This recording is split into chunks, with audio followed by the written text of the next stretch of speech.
You're not my dad! What up, Ho Biscuits? It's your girl Skitten, back at it again.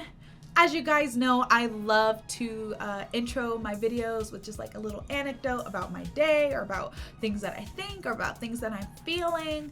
But today, I would actually like to take some time to say thank you to all of you.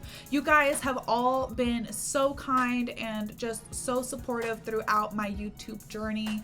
And I really appreciate it. I definitely couldn't be where I am without you guys. And I just feel like our community is so amazing.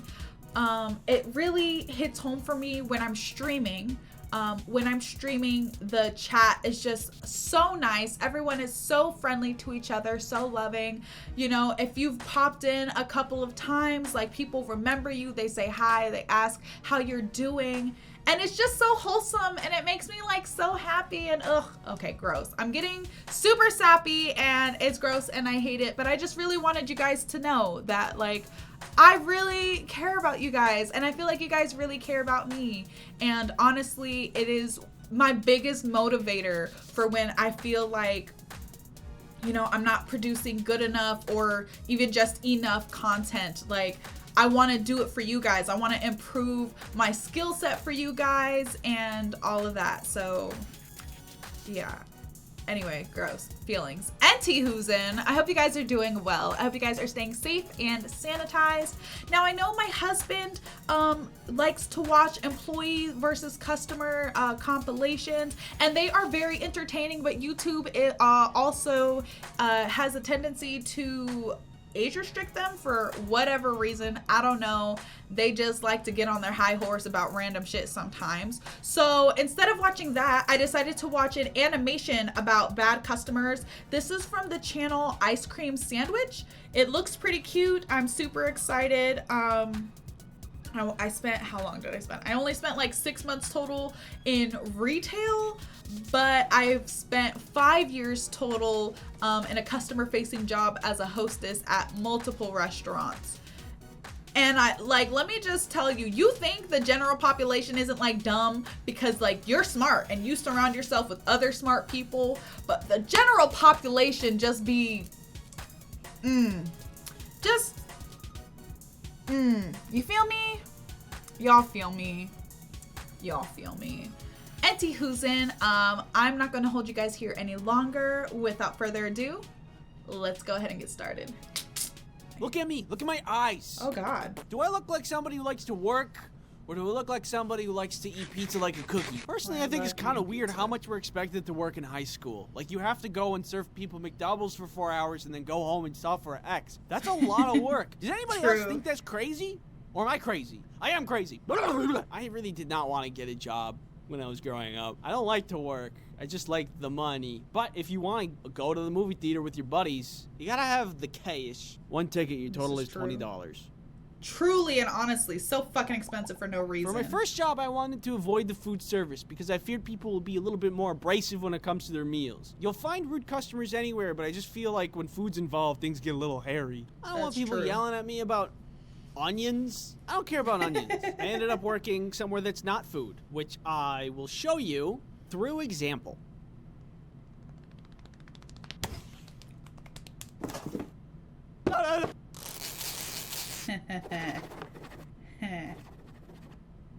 That's right, my very first job was here at the UPS store.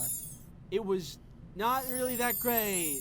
Just a regular job. I'm so sorry. Don't worry about that. When I turned the age of 16, my dad helped me network with the local UPS store and get me a job. Which, thank you, Dad, for helping me do that, because at that age, I was not the proper candidate for being an employee. While working there, I met a lot of really nice people and a lot of really cool people. But when you work in retail, it's impossible to not meet some, assholes.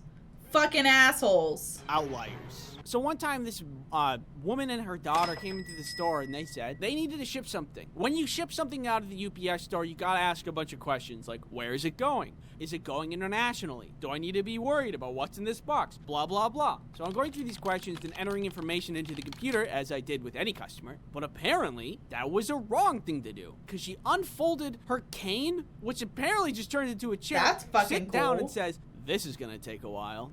Excuse me? Why would you Bitch, say that? I'm working You as could say fast a as I million can. things to me. Why not compliment me? Why not say, wow, Andy, your eyes look beautiful today? She was shipping internationally, which means I had to do extra steps to make sure it gets there. So after a minute or so, she turns to me and says, you guys should really have the computers on our side of the desk so we can do it faster than you. Oh, I'm sorry. Do you know all the rules and regulations for shipping overseas? Do you know how this computer works? No. The worst part about rude customers is that you can't say anything you just have to despite sit if they're there. wrong or not. The customer is not always right, and the person who coined that famous phrase was very wrong, and probably it was also a customer. I think if you're mean to retail workers, they get to yell back at you. Or at the very least, you get to tell them that they're mean and make them leave. Yeah. You're mean! Get the I've fuck only out. ever encountered these kinds of people at work, and I've never seen them in the wild. But if I did, and I didn't have to keep my mouth shut because I didn't work there, then I'd go right up to them and say, you're mean! Anyway, then there was this other time when this guy tried to ship drugs. That day was particularly slow. my God. Nobody was coming in, and it was just me and my coworker, Tony. Tony and I got along really well, because neither of us like to work. I want to go home. Me too. At one point, a guy comes in to buy just a single box. No. Simple, easy, he's in and out in a jiffy. Okay. But 5 minutes later, he comes back in, same box, but now something's packed up inside it. I saw the box and how he packed it, and he did the thing where he kind of fold the flaps on top of each other, Yeah. which is a problem because then it just falls out if it's not Right, taped. you can't Can do I get that. a description of what's in this box? It's private. I mean, we just need a general description, like, is it food, perishable? It's microchips. Okay. That's cool. Microchips. Now, because the box wasn't properly taped, Tony came over and was going to tape it up for me while I was helping him on the computer. But the guy stops Tony.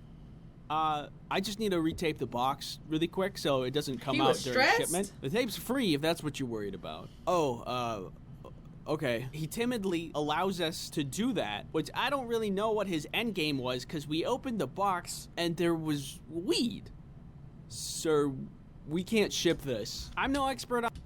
Well, what were you doing opening the box? You ain't say I'm finna open your box and then retape it. You said you were gonna oh, never mind. I'm an idiot. Never mind. You had to open the box to retape it. I just assumed y'all were just gonna wrap it in tape and call it a day. Like, that's what I would do, but I'm lazy. So, you know, his weed would have fallen out if I would have packed it. So, unfortunate. On illegal trade of illicit goods, but I know a thing or two about shipping, and I know that drugs, you can't do that one. That's on the no-go zone. We opened the box because we needed to redo the flaps so we could tape it properly. So if he just came in with the box taped, we wouldn't have known what he was Y'all would have shipping. never known. There's no X-ray He was machine at not the well UPS store prepared. to see what's inside the box. The only missing component here was tape. More than anything, the situation just was awkward. Okay, that's, sorry. He just left. I want to go home. Me too. Here's some advice. If you want to ship drugs, don't. Then there's this other time where this guy tried to overnight a misshapen magazine. This time I was working alone. It was a night shift. It's dark out. And this guy comes in holding a magazine. Hello, sir. I can help you at this register. Oh, he's just getting an envelope. Probably to ship that magazine. Is he packing it up back there? Is he trying to hide something from me? Weird. I want to go home. I like to ship this next day air, please. When you ship like a piece of paper next day air, UPS has this special envelope that makes it cheaper. And I saw that he's trying to do that. So I talked to him about it. Oh, actually, we have these special envelopes that cut you a deal, so it's cheaper to ship next day air. At first, he was hesitant about that, which is definitely a red flag, because it was like $100 cheaper to ship through the special $100 envelope, cheaper? And why wouldn't you do that? You could spend $100 on buying, like, I don't... How much money was he gonna pay to ship whatever this is, which I feel like is gonna be gross? How expensive does something have to be for it to be $100 cheaper at the fucking UPS store? What are you doing? I don't know. Five Guys. That's a lot of Five Guys. Five Guys good. But still, nobody would pass that up. So it was weird that he hesitated. I eventually talked him into it because I think he was like catching on that I was catching on that he was being suspicious. So I started typing in the information for him, and he started to move the magazine from the envelope he picked up already to the other envelope that I offered him. And while he was doing this, I saw that it had a big weird lump in it. So that's another red flag. 2 for 2, baby. Oh no. Why was the magazine bulgy? Is he shipping drugs? Don't do this. Oh. Oh my god, this is like $1,000. Oh shit. Who's he sending this to? Oh What if shit. it's the mob? Well, now I have my fingerprints on it. And then I sent it off. I don't want to get involved with the mob or whoever that was. I was 16, alone in this store at night, and not paid enough for it to be my problem. I guess now that I'm on the topic of illicit substance distribution, there was this other guy. He would always come into the store and be like, hey, I shipped a box to your store, and it's big. And we'd be like, oh, is this the one? Yeah, that's the one. Of all the other customers, this guy was very easy to deal with and really charming. But That's one good. day, a couple of other customers came in, and they're like, hello, we're the police. They asked to see the manager, and they talked to him. And then a couple days later, that guy picked up a box and then was arrested in the parking lot. Turns out he was importing a lot of opium. I think it was around this time that I realized I miscalculated when I passed up all those food service jobs. But then again, is any retail job good enough? I don't know. No. I would have had a better time at Five Guys. Stop eating the french fries. Anyway, hindsight's 20/20. Other stuff that happened. One dude asked me if the narwhal bacon's at midnight, which was very cringe. And trust me, I know cringe. A bunch of cheerleaders burst into the store, cheered, ran in a circle, and then left. We suspect they were just trying to cause a commotion while their friends would steal things, but then realized there was nothing interesting to steal at the a fucking store, UPS and then went away. store? There was a guy that would often come in and try to ship bath salts, which, again, I'm not paid enough for that. A man wanted me... Stop shipping your drugs via the UPS store. What is wrong with you guys? To send faxes, and then when I told him the number wasn't working, he shook the paper in my face and yelled, fax! It's not working. Fax! Another dude wanted me to help him with his email because the government was hacking his email. Oh. There's a guy that would come in a lot and tell us about word affirmation, but thought that it was literally magic and not just a self-motivator, and told us that the sounds in our voices affected atoms and quarks on the quantum level and would make things a reality. For example, like if you just said, I have a juicy booty, I have a juicy booty, I have a juicy booty, then it would be true. There was always the classic handful of people that would knock on the door after we were closed and ask if we were open. Are you guys open? Clearly not open. No. And that's all that I can think about. That was so much fun. It was such a cute animation. Just so you know, no, food service is not really any better. I won't say it's, maybe food service is worse than retail because you actually have to handle food. And people do just get really dickish about their food. I worked, my first job ever was at In-N-Out.